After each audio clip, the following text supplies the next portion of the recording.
My daughter-in-law slept with my husband a week before we signed the divorce papers. I pretended to know nothing. At the meeting, the lawyer handed me a document denying my rights. I smiled. What I did next left everyone in shock. I'm glad to have you here.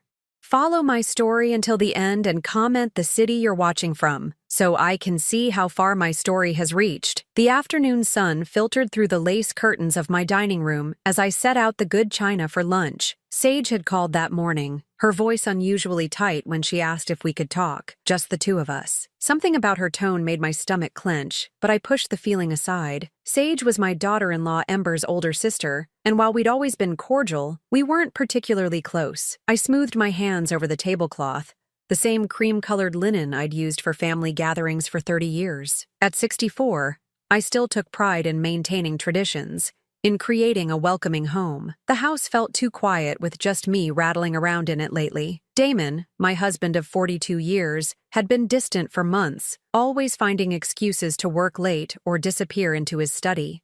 And Wade, our 35-year-old son, was so wrapped up in his marriage to Ember that his visits had become perfunctory at best.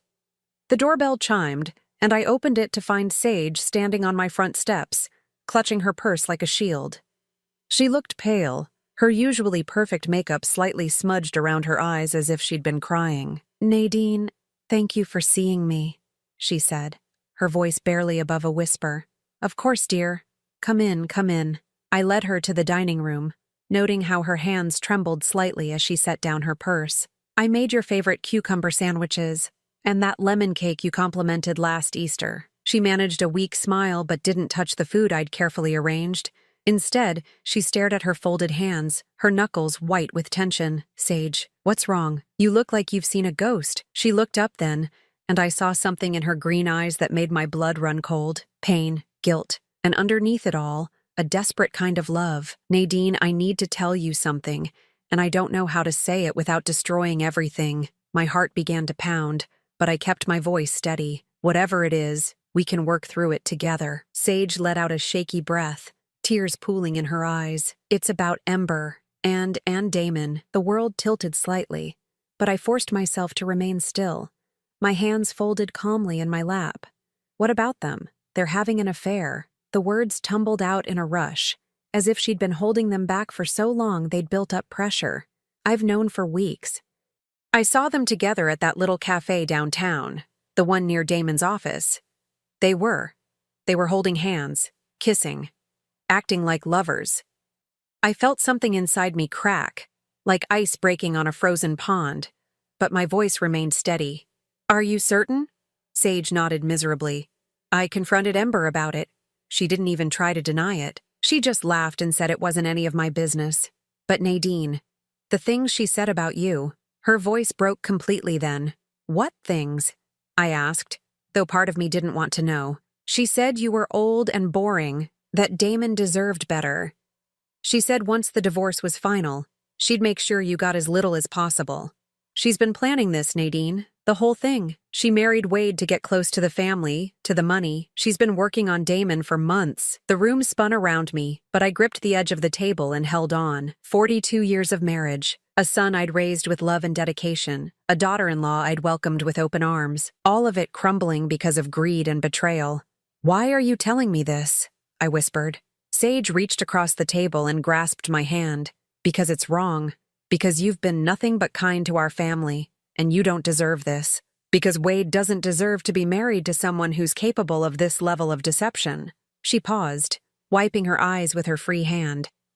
"And because I love my nephew, and I can't stand watching Ember destroy everything good in this family." I stared at our joined hands, mine wrinkled and spotted with age, hers smooth and young. "Does Wade know?" "No, and I don't know if I should tell him. It would destroy him." I pulled my hand free and stood up slowly, walking to the window that overlooked the garden Damon and I had planted together in our early years. The roses were in full bloom, their red petals bright against the green foliage. Everything looked so normal, so peaceful, but underneath, the roots were rotting. "What will you do?" Sage asked behind me. I turned back to her, and something had shifted inside me. The initial shock was giving way to something cooler, more calculating. I'd spent my entire adult life taking care of others, smoothing over problems, keeping the peace. But this wasn't something that could be smoothed over. Nothing, I said calmly. Sage's eyes widened. Nothing? I'm going to pretend I never heard this conversation. I'm going to smile and play the devoted wife and mother. And I'm going to let them think they're winning. But Nadine, Sage dear, some games require patience. And I've been patient for a very long time. I sat back down and poured myself a cup of tea with steady hands. Tell me, does Ember know you're here? No. She thinks I'm at work. Good. It needs to stay that way. I met her eyes, and she must have seen something there that surprised her because she sat back slightly. Can you do that for me? Can you pretend you never told me? Sage nodded slowly. But what about Wade? What about your marriage? I took a sip of tea, letting the familiar ritual calm my racing thoughts. Some battles aren't won by charging in with guns blazing, dear. Sometimes you have to let your enemies think they've already won. After Sage left, I sat alone in my dining room for a long time, staring at the untouched cake and sandwiches. The house felt different now, as if the very walls had shifted. Every family photo on the mantel, every shared memory attached to the furniture and decorations, all of it tainted by the knowledge of what was happening under my own roof. When Damon came home that evening, I was in the kitchen preparing his favorite dinner, pot roast with carrots and potatoes, the same meal I'd made every Thursday for 40 years. Smells good, he said, not meeting my eyes as he loosened his tie. Long day at the office? I asked pleasantly, as if I didn't know he'd probably spent his lunch hour with my daughter-in-law, the usual. He disappeared upstairs to change, and I continued setting the table, my movements automatic and precise. When he returned, we ate in relative silence, the conversation limited to mundane topics about the weather and household repairs. But I watched him carefully now, noting things I'd overlooked before. The way he checked his phone constantly, the new cologne he'd started wearing, the fact that he no longer looked at me when he spoke. 42 years, and I was just now seeing my husband clearly. That night, as he lay beside me in our king-sized bed, I stared at the ceiling and made a decision. They wanted to play games? Fine. But they had no idea who they were playing against. Living with the knowledge of betrayal was like walking on broken glass. Every smile I forced, every pleasant conversation I maintained, cut deeper into my soul. But I persisted, playing my role as the unsuspecting wife and mother while carefully observing the elaborate deception unfolding in my own home. 3 days after Sage's revelation, Ember arrived for our usual Sunday dinner.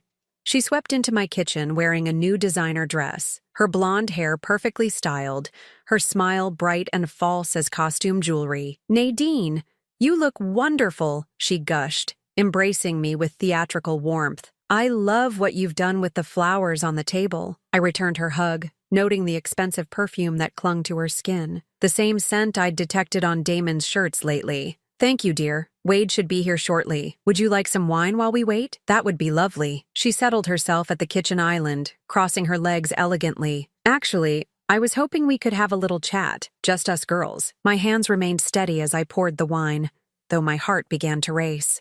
"Of course. What's on your mind?" Ember took a delicate sip and leaned forward conspiratorially. "I'm worried about you, Nadine. About you and Damon." The audacity of it nearly took my breath away. Here she was, the architect of my marriage's destruction, pretending to be concerned. "Oh? Why would you be worried?" "Well, you two seem so distant lately. At family gatherings, there's this tension." She placed her manicured hand over mine in a gesture of false sympathy. "Marriage can be so challenging after so many years. The spark just fades sometimes." I nodded thoughtfully, as if considering her words. "You know, you might be right. We have been going through a rough patch." Ember's eyes lit up with satisfaction that she tried to disguise as concern. "Have you considered counseling? Or maybe it's time to think about what would make you both happier in the long run." "You think we should divorce?" I asked, my voice carefully neutral. "I'm not saying that," she backtracked quickly, but I could see the excitement beneath her concerned facade. "I just think life is too short to stay in a marriage that isn't fulfilling. You deserve to be happy, Nadine. You deserve someone who appreciates you." The irony was suffocating. "That's very thoughtful of you to say." "I care about this family," she continued, her voice taking on a practiced sincerity. "Wade would want both his parents to be happy, even if that means apart. And honestly, you're still such an attractive woman. I'm sure there are plenty of men who would be thrilled to have someone like you." I smiled and nodded, playing the role of the naive older woman being gently guided toward divorce by her caring daughter-in-law. Inside, I was cataloging every word, every gesture, every calculated manipulation. When Wade arrived, the dynamic shifted immediately. Ember transformed into the devoted wife, hanging on his every word, touching his arm constantly, laughing at his jokes with exaggerated delight. But I noticed how her eyes would drift to the doorway whenever Damon's car pulled into the driveway. Damon entered the dining room 20 minutes late, claiming he'd been detained at the office. Ember's cheeks flushed pink when he kissed my cheek in greeting, and I watched as their eyes met for just a moment too long across the table. "Sorry I'm late," Damon said, taking his usual seat. "Crisis at the Matthews account." "No problem at all," Wade replied. "We were just talking about the vacation Ember and I are planning for next month." "Oh, that's right," Damon said, his attention suddenly focused. "Where are you thinking of going?" "We haven't decided yet," Ember said, her voice breathier than usual. "Maybe somewhere warm, tropical, a place where we can just escape from everything." The way she looked at Damon when she said escape made my stomach turn, but I continued cutting my roast beef with steady hands, maintaining my pleasant expression. "That sounds wonderful," I said. "You young people work so hard. You deserve a break." After dinner, while Wade and I cleared the dishes, Ember and Damon remained at the table, their conversation low and intimate. I strained to catch fragments of their words. "Can't keep doing this." Ember's voice, urgent and pleading. "Not much longer." Damon's reply, reassuring. "She suspects something." Ember again, worried. "She doesn't know anything." Damon, dismissive. "They were wrong. I knew everything." But I continued loading the dishwasher, humming softly to myself as if I didn't have a care in the world. The following week, I made an appointment with my lawyer, not the family attorney Damon and I had used for years, but a sharp woman named Patricia Chen who specialized in complex divorce cases. Her office was downtown, far from our usual haunts, ensuring I wouldn't be seen by anyone who might report back to Damon. Patricia was younger than me, probably in her 40s, with intelligent dark eyes and an air of competence that immediately put me at ease. "Mrs. Morrison," she said after I'd explained my situation, "I have to ask why you haven't confronted your husband directly about the affair." I clasped my hands in my lap, choosing my words carefully, "because I want to understand exactly what I'm dealing with before I make any decisions. This house, our assets, our family legacy, I need to know where I stand legally." Patricia nodded approvingly. "Smart approach. Let's start with the basics. How are your assets currently titled?" For the next hour, we went through everything. The house, purchased 40 years ago with money from my family's estate. The investment accounts, accumulated over decades of careful saving. The family business that Damon had inherited from his father. Most importantly, the trust that had been established by my grandfather, which included the house and several other properties. "This is interesting," Patricia said, studying the trust documents I'd brought. "Your grandfather was quite forward-thinking. This trust has some very specific provisions about inheritance and divorce." "What kind of provisions?" "Well, the house can never be sold or transferred to anyone outside your direct bloodline. Even if you divorce, your husband would have no claim to it. And there's a clause here about infidelity that's quite unusual for trusts established in that era." My pulse quickened. "What does it say?" Patricia read from the document. "In the event that a marriage is dissolved due to adultery, the innocent party retains all rights to trust properties, and the offending party forfeits any claim to assets derived from or connected to said trust." I sat back in my chair, feeling something like hope stir in my chest for the first time in weeks. "So if I can prove Damon's affair, you would retain not just the house, but several other properties and investments that are connected to the trust. Properties that your husband currently believes he has a stake in, and he doesn't know about these provisions?" Patricia shook her head. "From what you've told me, it sounds like he's operating under the assumption that you'd be entitled to half of everything in a standard divorce proceeding. He has no idea about the trust's protections." I left Patricia's office feeling lighter than I had in weeks. Damon and Ember thought they were playing chess, but they didn't even know all the pieces on the board. That evening, I watched as Damon struggled to maintain his facade of the devoted husband. He complimented my cooking with forced enthusiasm, asked about my day with manufactured interest, and kissed my forehead goodnight with lips that had been kissing another woman. But I could see the cracks in his performance. The guilt was eating at him, even as his arrogance convinced him he was getting away with it. "Damon," I said as we prepared for bed, "I've been thinking about what Ember said the other day, about our marriage." He stiffened, his back to me as he hung up his shirt. "What about it?" "Maybe she's right. Maybe we should consider our options." He turned then, and I saw a flash of something in his eyes. Relief? Excitement? "Are you saying you want a divorce?" I shrugged, as if the thought didn't break my heart. "I'm saying maybe it's time we both pursued our happiness, wherever that might lead." Damon nodded slowly, trying to look solemn while clearly fighting back a smile. "If that's what you want, Nadine, I just want you to be happy, liar." But I smiled back at him, playing my part in this terrible theater. "I want us both to be happy." As I lay in bed that night, listening to Damon's satisfied breathing beside me, I thought about Ember's triumphant smile, about the expensive dress and perfume she wore to family dinners now, about the way she touched my son's shoulder while planning her escape with his father. They thought they were so clever. They thought they'd already won. They had no idea the game was just beginning. The law offices of Pemberton and Associates occupied the top floor of a gleaming downtown high-rise, all marble and mahogany designed to intimidate. I sat in the reception area, my hands folded calmly in my lap while Damon paced near the floor-to-ceiling windows, checking his phone every few seconds. He'd been on edge all morning, snapping at me over breakfast and muttering under his breath about getting this over with. Ember had insisted on coming, claiming she wanted to support Wade during this difficult time for the family. She sat beside my son now, her hand resting possessively on his thigh while she whispered reassurances in his ear. Wade looked devastated, his face pale and drawn. He still believed this divorce was a mutual decision, a sad but amicable end to a marriage that had simply run its course, if only he knew the truth. "Mrs. Morrison? Mr. Morrison?" A tall, silver-haired man in an expensive suit approached us. "I'm Richard Pemberton. Thank you for coming in today." Damon had chosen Pemberton himself, claiming the man was the best divorce attorney in the city. What Damon didn't mention was that Pemberton was also a longtime friend of his from their country club, a detail I'd discovered during my own research into the man's background. We were led into a conference room dominated by a massive table surrounded by leather chairs.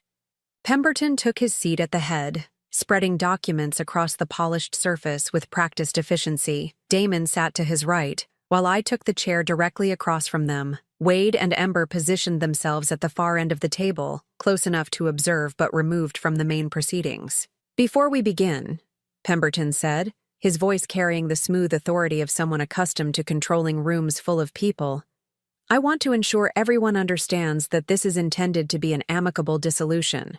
Both parties have expressed a desire to handle this matter with dignity and fairness." I nodded graciously. "Of course. That's what we both want." Damon shot me a quick glance, probably surprised by my cooperative tone. He'd been expecting resistance, arguments, tears. Instead, I'd been nothing but reasonable since agreeing to the divorce, which had clearly unsettled him. "Excellent," Pemberton continued. "Now, let's review the proposed settlement." He slid a thick folder across the table to me. "As you'll see, we've attempted to divide the marital assets equitably, taking into consideration the length of the marriage and both parties' contributions." I opened the folder and began reading, my expression neutral even as the words on the page made my blood boil. According to Pemberton's proposal, I would receive the small downtown condo we'd purchased as an investment property 15 years ago, along with half of our joint savings account and a modest monthly alimony payment. Damon would retain the family home, the business, the vacation properties, and the majority of our investment portfolio. "This seems rather one-sided," I said mildly, not looking up from the documents. Pemberton cleared his throat. "I understand your concern, Mrs. Morrison, but we have to consider the reality of the situation. Your husband has been the primary breadwinner throughout the marriage, and the business requires continuity of leadership. The house has significant maintenance costs that would be difficult for you to manage on a reduced income." Translation: they thought I was too old, too dependent, too naive to fight for what was rightfully mine. Additionally, Pemberton continued, his tone becoming more condescending, there are some complications regarding the house specifically. It appears there may be some irregularities with the original deed and trust documentation. Until those issues are resolved, it would be prudent to leave the property in Mr. Morrison's name to avoid any legal complications. I almost laughed at the sheer audacity of it. They were trying to steal my family's house using fabricated legal complications. I could see Ember sitting straighter in her chair, probably calculating how soon she could redecorate the master bedroom. I see, I said quietly. And these irregularities, when do you expect them to be resolved? Pemberton waved his hand dismissively. These things can take years to sort out. Generational property transfers, trust modifications. It's quite complex. Really, it's better for everyone if we keep things simple. Out! Damon leaned forward, his voice taking on the patient tone he'd used to explain complex business deals to me over the years. Nadine, I know this isn't easy, but Pemberton knows what he's talking about. This way, you won't have to worry about property taxes, maintenance, all those headaches. The condo will be perfect for you. Much more manageable. Manageable? As if I were a child who needed to be protected from adult responsibilities. I looked around the table, taking in each face. Pemberton, smug and satisfied with his clever manipulation of legal language. Damon, trying to look sympathetic while barely containing his excitement at getting everything he wanted. Ember, her eyes bright with triumph as she imagined herself as mistress of my family home. And Wade, my sweet boy, looking uncomfortable but trusting that his parents were handling things fairly. Well, I said, closing the folder with a soft snap, I suppose you've thought of everything. Pemberton smiled, probably thinking he'd won. We've tried to be thorough, yes. Of course, you're welcome to have your own attorney review the documents, but I think you'll find everything is quite standard for a case like this. A case like this. A devoted wife of 42 years being discarded so her husband could play house with their son's wife. That won't be necessary, I said, reaching for the pen Pemberton offered. Where do I sign? The room went silent. Even Ember looked surprised by my immediate capitulation. Are you sure, Mom? Wade asked, his voice uncertain. Maybe you should take some time to think about it. I turned to my son, this good man who still believed in fairness and honesty because I'd raised him to, and smiled. Sweetheart, sometimes in life you have to know when to fight and when to accept reality. Your father and I have had a good run, but it's time for both of us to start new chapters. Damon was frowning now, clearly puzzled by my easy surrender. He'd expected a battle, had probably prepared arguments and justifications for why he deserved everything. My compliance was making him nervous. The signature goes here, Pemberton said, pointing to a line at the bottom of the final page. And here, and initial here. I signed my name with steady strokes, each letter precisely formed. Nadine Elizabeth Morrison. The same signature I'd used on our marriage certificate 42 years ago, back when I'd believed in forever. There, I said, setting down the pen and looking directly at Damon. I hope this gives you everything you're looking for. Something flickered in his eyes then. Guilt, maybe, or a belated recognition of what he was destroying.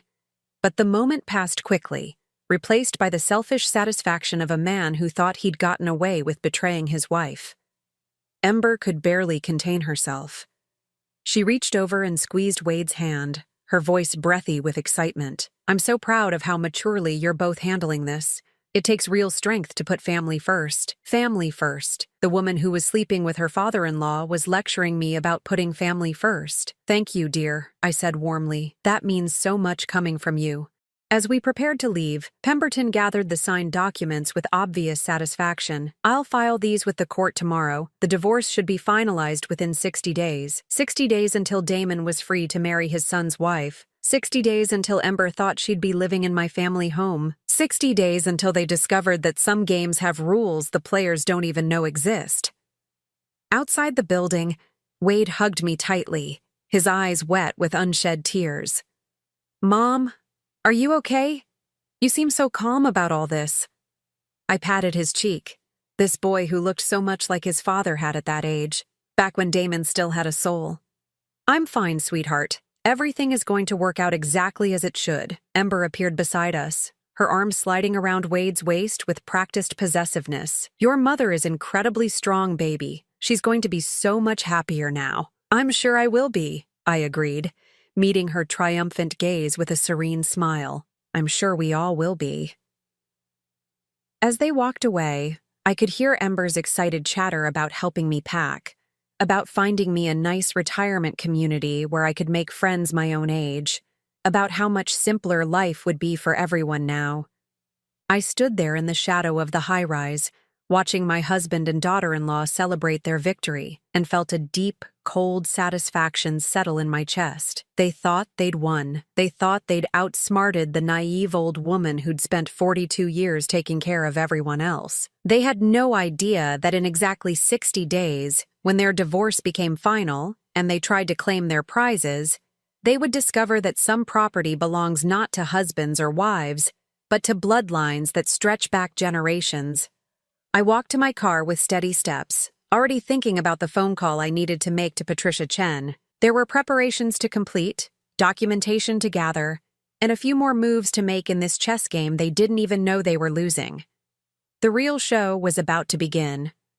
2 weeks after signing the divorce papers, I was tending to my rose garden when I heard the sound of tires crunching on gravel. Wade's car pulled into the driveway, but something was wrong.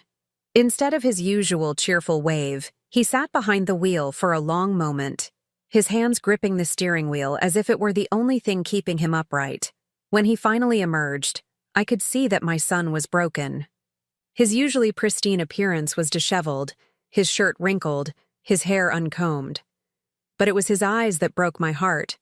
They held the hollow, devastated look of someone whose world had just collapsed. "Wade?" I set down my gardening shears and hurried toward him. "Sweetheart, what's wrong? What's—" He looked at me for a moment, his mouth opening and closing as if he couldn't find the words. Then his face crumpled, and he collapsed onto my front steps like a marionette whose strings had been cut. "She's been lying to me," he whispered, his voice raw with pain.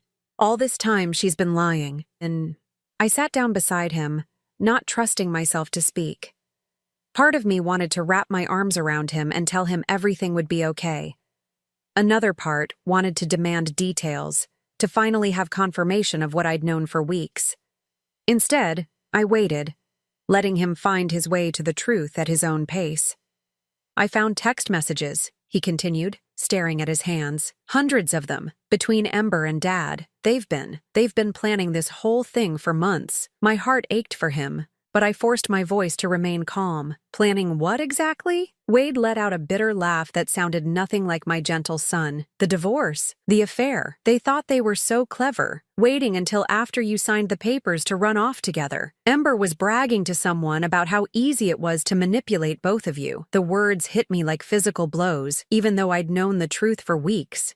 Hearing it from Wade's lips made it real in a way that all my observations and suspicions hadn't. "How did you find out?" I asked quietly. "Sage called me." Wade's voice was thick with gratitude and grief. "She said she couldn't watch this happen anymore. She told me where to look, what to search for." I thought she was crazy at first, but then I checked Ember's phone while she was in the shower and— He trailed off, unable to finish the sentence. I could imagine what those messages contained. The excitement, the planning, the cruel laughter at the expense of the people they were betraying. "Sage has been trying to warn people for weeks," Wade continued. "She said she tried to talk to Ember, begged her to stop, but Ember just laughed, said she'd worked too hard to get close to our family's money to give up now. Money. Of course it all came back to money. Not love, not genuine connection, just cold calculation about assets and inheritance." "Where is Ember now?" I asked. "I confronted her this morning. Showed her the messages I'd found." Wade wiped his eyes with the back of his hand. "She didn't even try to deny it. She just shrugged and said I was naive if I thought she'd ever actually loved me. Said Dad could give her things I never could." The casual cruelty of it took my breath away. To dismiss years of marriage, to mock the love of a good man who'd done nothing but cherish her, it was beyond comprehension. "I threw her out," Wade said, his voice gaining strength. "Told her she had an hour to pack her things and get out of our house. She laughed at me, Mom. Said it didn't matter because soon she'd be living somewhere much nicer anyway." somewhere much nicer. My family home, which she believed would soon be hers. "I'm so sorry, sweetheart," I said, finally allowing myself to touch his shoulder. "You didn't deserve any of this." Wade looked up at me then, his eyes bright with unshed tears. "How are you so calm about this? Dad betrayed you too." He threw away 42 years of marriage for her. I studied my son's face, this man I'd raised to believe in goodness and loyalty, and made a decision. He deserved to know that he wasn't alone in this, that someone else was fighting for what was right. "Wade, there's something I need to tell you about the divorce, about what really happened in that lawyer's office." Over the next hour, I told him everything. About Sage's warning, about my weeks of careful observation, about Patricia Chen and the trust provisions that Damon and Ember knew nothing about. Wade listened in stunned silence as I explained how I deliberately played the role of the naive, defeated wife while gathering evidence and preparing my real response. "You knew?" he whispered when I finished. "All this time, you knew what they were doing?" "I knew," I confirmed. "And I let them think they'd won, because sometimes the best strategy is to let your opponents reveal exactly who they are before you make your move." Wade stared at me as if seeing me for the first time. "Mom, I had no idea you were so strategic." I smiled sadly. 42 years of marriage teaches you a lot about people, sweetheart, including when to fight and when to wait for the right moment. So what happens now? When Dad finds out about the trust, that's up to him. And Ember. I stood up, brushing dirt from my gardening clothes. They made their choices. Now they get to live with the consequences. Wade stood too, looking more like himself than he had since arriving. "What about us? I mean, I know Ember is my wife, or was my wife, but I can't just pretend this didn't happen." "You don't have to pretend anything," I assured him. "You're the innocent party in all this.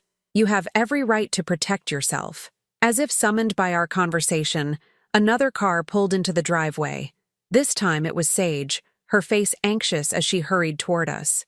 "Wade, I'm so sorry," she said, her voice thick with emotion. "I know this is all my fault." "If I hadn't told you to look—" "You saved me," Wade interrupted, his voice firm. "If you hadn't warned me, I would have spent months or years married to someone who was using me. You saved me from wasting my life on a lie." Sage's eyes filled with tears. "I should have said something sooner. I should have protected you better." I watched the two of them, noting the way Sage's genuine distress contrasted so sharply with Ember's calculated manipulation. Where Ember was all sharp edges and hidden agendas, Sage radiated warmth and sincerity. Even in her guilt and pain, she was thinking of Wade's welfare. "Sage," I said gently, "you did exactly the right thing. You chose loyalty and honesty over family convenience. That takes real courage." She looked at me with surprised gratitude. "I was so afraid you'd hate me for bringing this into your family." "My dear, you didn't bring anything into our family. You revealed what was already here, festering in the darkness. Now we can deal with it in the light." Wade moved closer to Sage, his hand hovering near her shoulder as if he wanted to comfort her, but wasn't sure if it was appropriate. "Sage, I need you to know how grateful I am. Not just for warning me, but for being honest when it would have been easier to stay silent." The look that passed between them was charged with something new and tentative. Not romance, not yet, but the recognition of shared values, of similar wounds, of the possibility that something good might grow from the ashes of this betrayal. "I should go," Sage said suddenly, as if realizing she was intruding on a family crisis. "You two need time to process all this." "Actually," Wade said quickly, "would you like to stay for dinner? Mom makes the best pot roast in the county, and I think we could all use some normal conversation right now." Sage looked to me for permission, and I nodded warmly. "I'd love to have you stay. It's been far too long since we've had honest conversation around our dinner table." As the three of us walked toward the house, I felt something shift in the air around us. The toxic cloud that had been hovering over our family was finally beginning to lift. Ember's betrayal had been devastating, but it had also revealed the true character of everyone involved. Wade was stronger than I'd given him credit for, capable of facing hard truths and making difficult decisions. Sage was proving herself to be everything her sister wasn't, loyal, honest, selfless. And I had rediscovered my own strength, my ability to plan and wait and fight for what mattered. That evening, as we sat around my kitchen table sharing stories and laughter, I watched Wade and Sage together. There was something healing in their connection, a recognition that they had both been betrayed by someone they loved, but that betrayal didn't have to define them. You know, Sage said quietly as we cleared the dishes, Ember always said I was too soft, too trusting. She said nice people finish last. Wade paused in his work, looking at her intently. I used to think being decent was enough, that if you treated people well and trusted them, they'd do the same for you. And now? I asked, curious about how this experience would change my son. Wade glanced at Sage, then back at me. Now I think being decent is still the right choice. But it doesn't mean you have to be naive. You can be kind and still protect yourself. You can trust people who prove they deserve it. As the evening wound down and Sage prepared to leave, Wade walked her to her car. Through the kitchen window, I watched them stand talking quietly in the driveway, their conversation intimate and earnest. When he finally returned to the house, there was something different about his expression. "She's remarkable," he said simply. "Yes, she is," I agreed. "Very different from her sister." Wade nodded thoughtfully. "I keep thinking about what you said earlier, about letting people reveal who they really are. Ember showed me exactly who she was, but I was too blind to see it. But Sage, she's been showing me who she is too, and I almost missed it because I was so focused on the wrong person. The heart heals, Wade, and when it does, it often sees more clearly than before."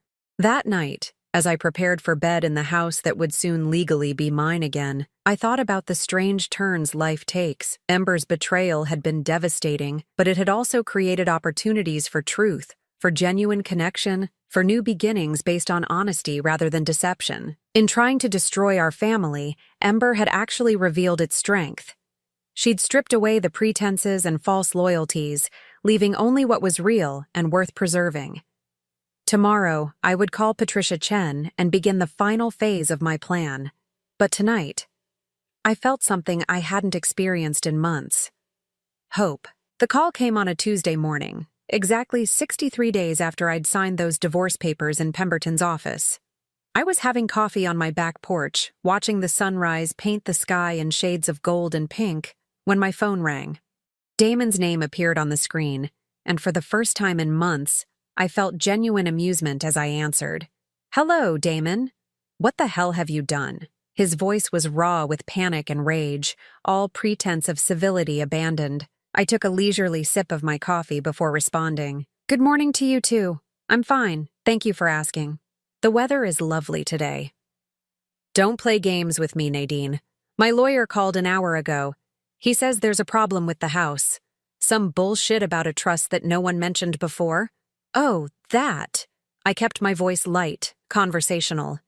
"Yes, I imagine that came as quite a surprise." The silence on the other end stretched long enough that I wondered if he'd hung up. Then his voice came back, lower and more dangerous than before. You knew about this trust the whole time, didn't you?" "Of course I knew. It's my family's trust, Damon.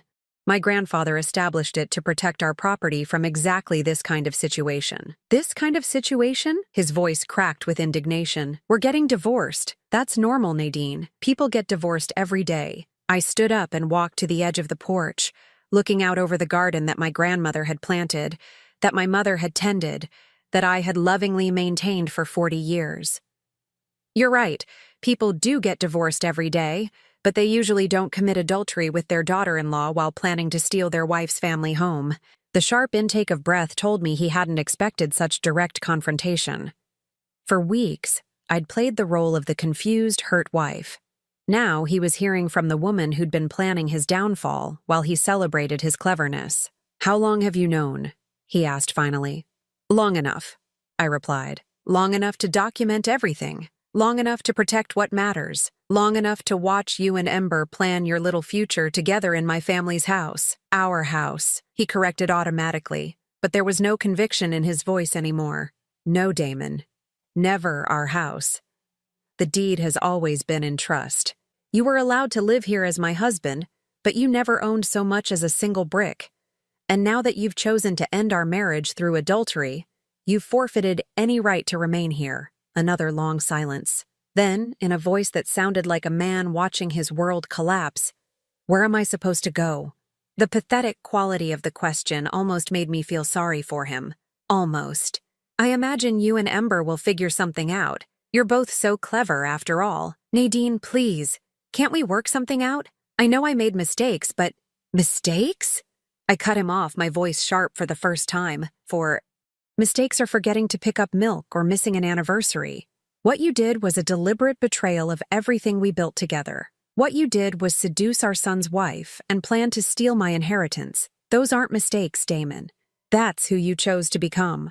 I heard a woman's voice in the background, shrill and demanding. Ember, no doubt wanting to know what was happening to her carefully laid plans. "I have to go," Damon said, his voice defeated. "But this isn't over." "Yes, it is," I replied calmly. "It's been over for quite some time. You just didn't realize it yet." After hanging up, I sat back down and finished my coffee in peaceful silence. The phone rang several more times. Damon's number, then an unknown number that was probably Ember. But I didn't answer. I had nothing more to say to either of them. An hour later, Wade's car pulled into the driveway. He looked grim but determined as he walked up the porch steps, Sage beside him holding a manila folder. "Mom, we need to talk," he said without preamble. "Of course. Come sit down."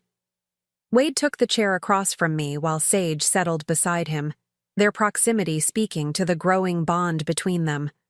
Over the past few weeks, they'd become inseparable, finding solace and understanding in their shared experience of betrayal. "Sage has been helping me go through Ember's things," Wade began.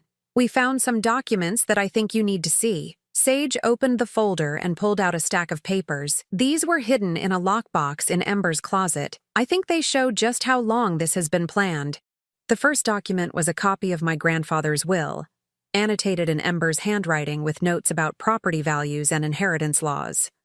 The second was a timeline, meticulously detailed, showing when she'd planned to seduce Damon, when they'd initiate divorce proceedings, and when they expected to take possession of the house. But it was the third document that made my blood run cold. It was a life insurance policy on me, taken out by Ember 6 months ago, enlisting herself as the beneficiary. "She forged your signature," Sage said quietly. "I checked with the insurance company. They have no record of you ever agreeing to this policy." Wade's face was pale with fury. "She wasn't just planning to steal from you, Mom. She was planning to—" He couldn't finish the sentence. I stared at the policy, feeling a chill that had nothing to do with the morning air. The woman I'd welcomed into my family, whom I'd treated like a daughter, had been planning not just my financial ruin but potentially something far worse. "There's more," Sage continued, pulling out a printed email. "This is from a private investigator Ember hired to look into your family's assets. She's been researching the trust for months, trying to find loopholes." The investigator's report was thorough and chilling. It detailed not just the trust provisions, but my daily routines, my medical history, my relationships with neighbors and friends. Ember had been studying me like a predator studies prey. "Wade, I need you to take these documents to the police," I said, my voice steady despite the turmoil in my chest. "The forged insurance policy alone is a felony." "Already done," he replied. "I called Detective Martinez this morning. He's opening an investigation into identity theft and insurance fraud." We sat in silence for a moment, absorbing the full scope of Ember's betrayal. She hadn't just been unfaithful, she'd been systematically planning to destroy our entire family. "There's something else," Sage said hesitantly. "Something I probably should have told you weeks ago." Wade took her hand encouragingly. "Go ahead. Ember isn't just manipulative and greedy. She's dangerous. This isn't the first time she's done something like this." Sage's voice was barely above a whisper. "Our Aunt Eleanor died 2 years ago. Sudden heart attack. Very unexpected. Ember was taking care of her at the time, helping with her medications. The implications hung in the air like a toxic cloud." Wade's grip on Sage's hand tightened. "The doctors said it could happen to anyone," Sage continued. "Eleanor had a heart condition, and sometimes these things just happen. But afterward, Ember inherited Eleanor's house and her savings, and she seemed so pleased about it. Not grief-stricken like you'd expect, but satisfied." "Did you tell the police about this?" I asked. Sage nodded. Detective Martinez is looking into Eleanor's death, too. He said they might be able to exhume the body if they find enough evidence to warrant an investigation. We were interrupted by the sound of a car pulling up the driveway with unnecessary aggression. Through the trees, I could see Damon's Mercedes, followed by a small moving truck. Ember emerged from the passenger seat like a fury, her perfect facade finally cracking to reveal the calculating predator beneath. "That's my cue to go inside," I said, standing. "Wade, would you and Sage mind handling this? I don't think I can look at either of them right now without saying something I might regret." From my living room window, I watched the confrontation unfold on my front lawn. Ember was screaming at Wade, her face twisted with rage as she pointed at the house. Damon stood beside the moving truck, his shoulders slumped in defeat. Two burly movers waited uncertainly, unsure whether to unload their cargo. Wade's voice carried through the glass, calm but implacable. "You're not welcome here, Ember. Neither of you are." "This is my house," Ember shrieked. "We signed papers, it's ours." "No," Sage said, stepping forward to stand beside Wade. "It never was, and it never will be." The look Ember gave her sister was pure venom. "You did this. You poisoned them against me. You're just jealous because I found a way out of our pathetic family, and you're still stuck being nobody." "I'd rather be nobody than be you," Sage replied quietly. Ember lunged forward as if to attack her sister, but Wade stepped between them, his presence enough to stop her advance. For a moment, the three of them formed a tableau. Wade and Sage united in their strength and integrity, Ember isolated in her rage and desperation. "Get off my property," Wade said, his voice carrying an authority I'd never heard from him before. "Both of you. You have 5 minutes to get in that truck and leave, or I'm calling the police." Damon finally spoke, his voice tired and broken. "Come on, Ember. It's over." But Ember wasn't ready to accept defeat. She spun toward the house, her eyes wild as she spotted me in the window. "This isn't over," she screamed. "You think you're so smart, but I know things about this family. I know secrets that could destroy all of you." I opened the window slightly, my voice carrying clearly across the yard. "The only secrets being destroyed today are yours, dear. Detective Martinez is very interested in your relationship with your Aunt Eleanor." The color drained from Ember's face so quickly I thought she might faint. Damon grabbed her arm, pulling her toward the truck with sudden urgency. "We're leaving," he called out. "We're leaving right now." As the moving truck pulled away, followed by Damon's Mercedes, I felt something release in my chest. The strangers who had invaded my home, who had planned to steal my legacy and possibly worse, were finally gone. Wade and Sage came inside, both looking emotionally drained but victorious. "It's over," Wade said, collapsing into my favorite armchair. "They're really gone." "The house part is over," I corrected gently, "but Ember still needs to face consequences for what she's done. The forgery, the fraud, possibly Eleanor's death. Justice moves slowly, but it moves." Sage curled up on the couch, looking younger and more vulnerable than her 30 years. "I keep thinking I should feel sorry for her. She's my sister after all, but I can't. She chose this path, step by step, decision by decision." "You don't owe her your sympathy," I assured her. "She made her choices. Now she gets to live with them." As evening fell, the three of us prepared dinner together in my kitchen. It felt like a celebration, though none of us said so explicitly. We were celebrating survival, integrity, and the bonds that truly matter. Looking at Wade and Sage working side by side, I could see something beautiful growing between them. Not the desperate, grasping love that Ember had offered, but something real and lasting, built on mutual respect and shared values. "You know," I said as we sat down to eat, "this house has seen a lot of history. My grandmother raised 5 children here. My mother survived the Depression within these walls. I raised Wade here, and someday, I hope his children will play in that same backyard." Wade and Sage exchanged a look that spoke volumes about their future together. "But tonight," I continued, raising my glass of wine, "we celebrate the fact that this house will remain in the hands of people who understand what family really means." As we toasted to new beginnings, I felt the deep satisfaction of a battle well fought and won. Ember and Damon had tried to destroy everything I held dear, but in the end, they'd only succeeded in revealing what was truly precious.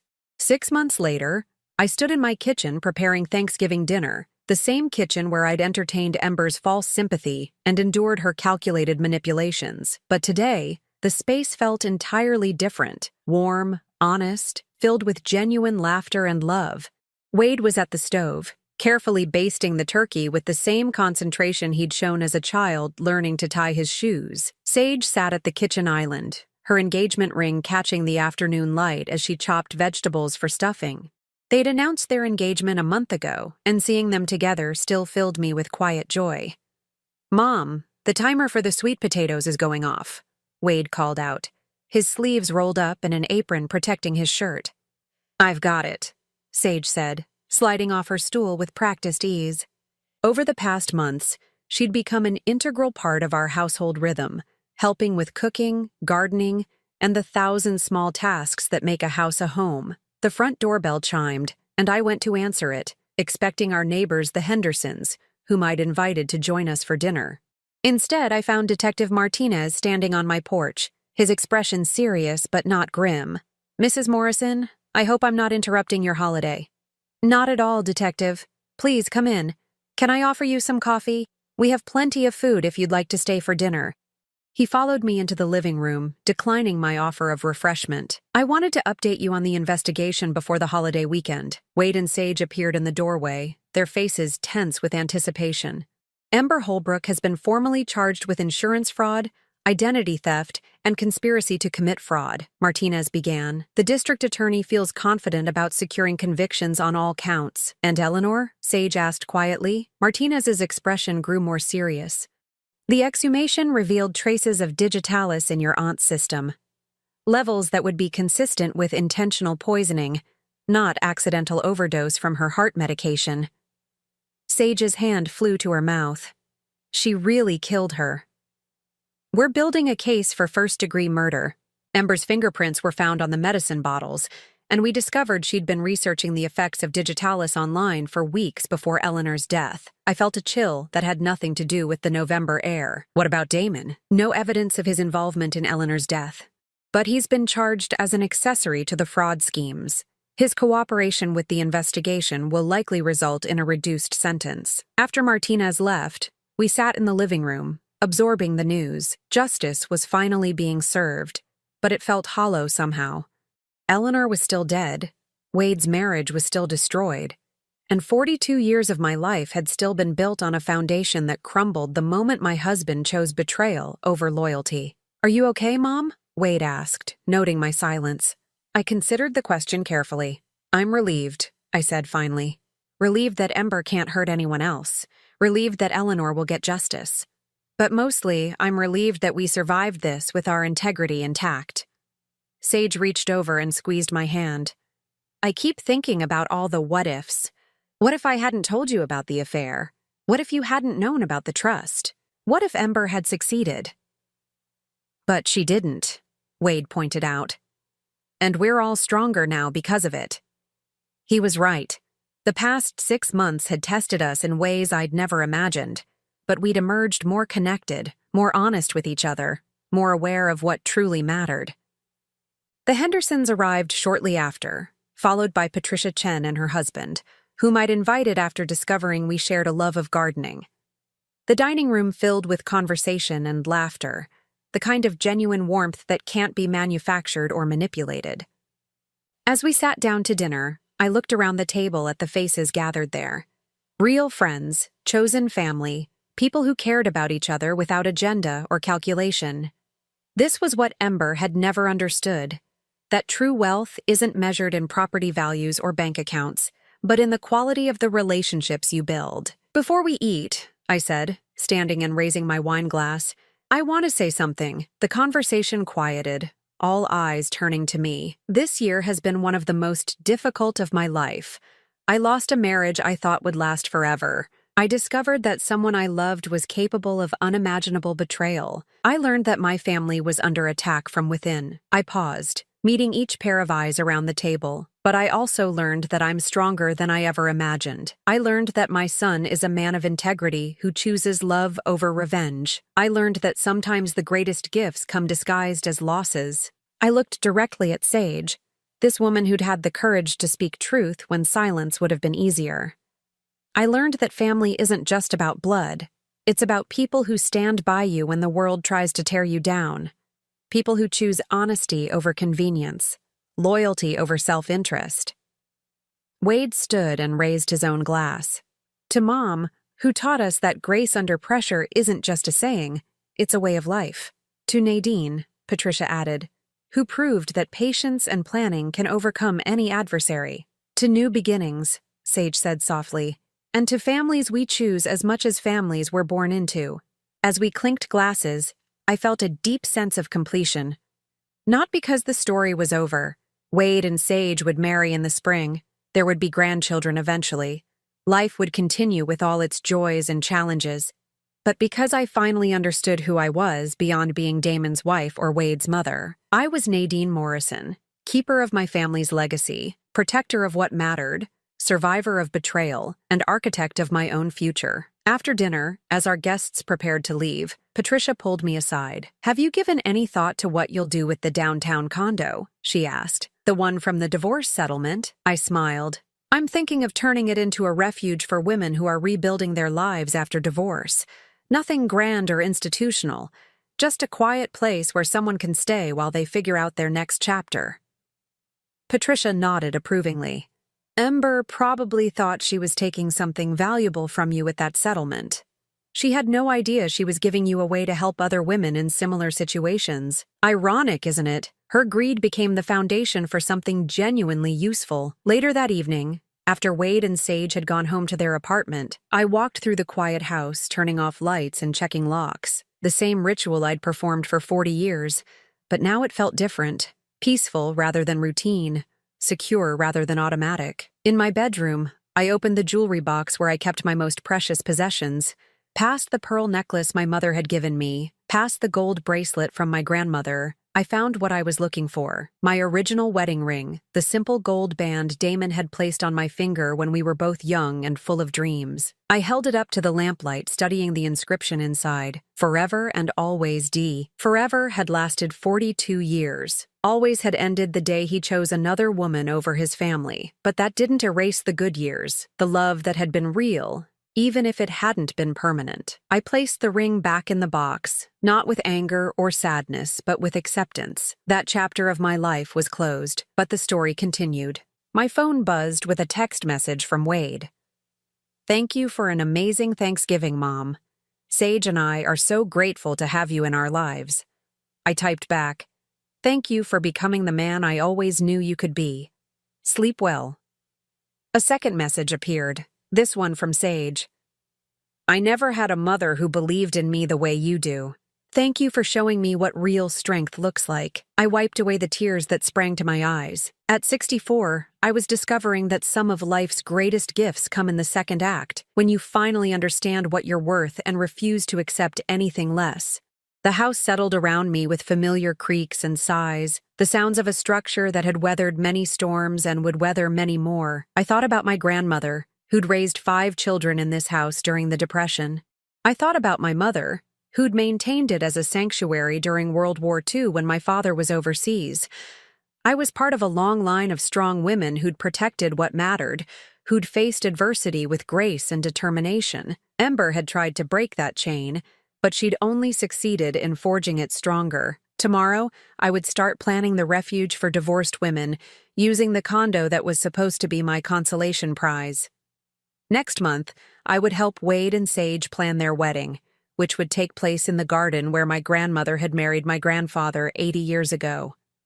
But tonight, I would simply be grateful for survival, for discovery, for the knowledge that at any age, at any stage of life, it's never too late to discover who you really are when everything false is stripped away. Outside my window, the November wind rustled through the bare branches of the oak tree Damon and I had planted on our 10th anniversary. It had weathered storms, droughts, and countless seasons of change. Like me, it had bent but not broken, had endured and grown stronger. In the spring, it would bloom again, and so would I. Now I'm curious about you who listened to my story. What would you do if you were in my place? Have you ever been through something similar? Comment below, and meanwhile, I'm leaving on the final screen 2 other stories that are channel favorites, and they will definitely surprise you. Thank you for watching until here.